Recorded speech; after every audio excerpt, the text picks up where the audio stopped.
jana kulikuwa na mechi ya ligi kuu ya soka Tanzania bara, na kwa kweli tunafarijika kuona kwamba sasa marefari kutoka nje wanatenda haki na mchezo unaonekana. Yale mambo ya mbeleko hayapo. Jana limefungwa goli bora kabisa ambalo kama sio Azam TV kuwepo hewani, sijui kama miaka ijayo tungewezaje kushuhudia goli la kisasa namna ile. Kwa hiyo niombe taarifa. Mheshimiwa Shangazi, kuna taarifa kutoka kwa Mheshimiwa Joseph Msukuma.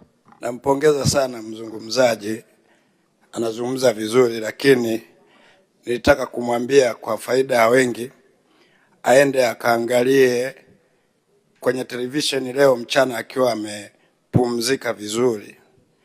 Lile goli analolisema bora ni clear offside. Asante. Mheshimiwa Shangazi, unaipokea taarifa hiyo?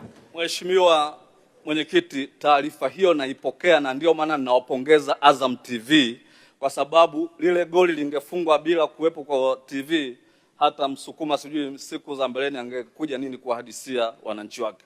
Lakini Mheshimiwa Mwenyekiti, niombe sana, tumekuwa na utamaduni wa kutoa uraia kwa watu ambao hawana sifa, lakini huyu aliyefunga goli jana kwanza anajua kuongea Kiswahili vizuri, ameshaisaidia Simba kwenda robo finali mara 2 kupitia miguu yake.